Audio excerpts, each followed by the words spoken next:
To check to make sure our rates are entered into EHR, log in from the PrimePoint home screen to either EHR or the web-based version of EHR, which is Business Access.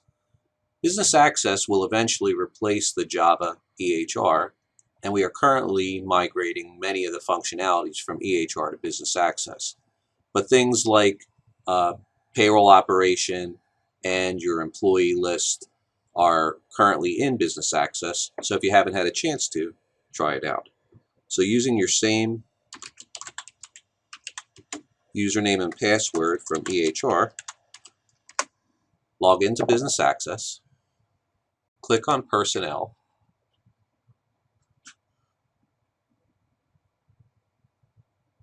and your current employee list will display.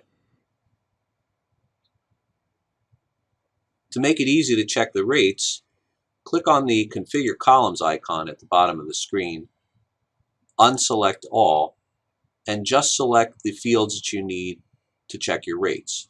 Employee ID, first name, last name, unit rate, and annual salary, and click OK.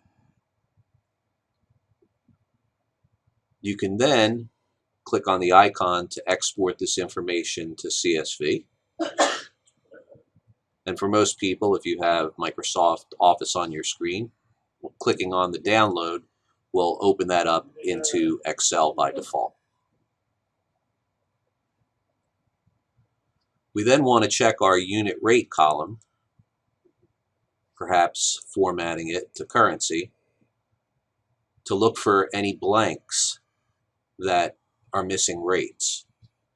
To come up with the rate, we would take the annual salary and divide it by the total number of annual hours worked by that employee.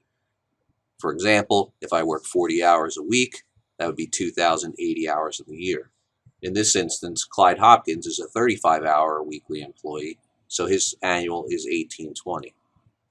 So the formula would be equal, click on the cell that contains his salary, the / for divide, and then 1,820, and hit enter, and that'll convert his salary to an hourly rate.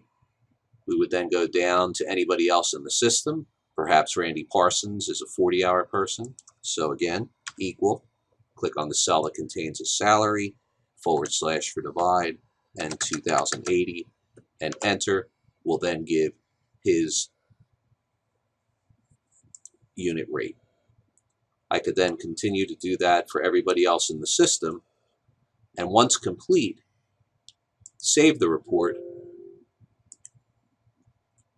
and send it to my processing team, who can import those rates into the system.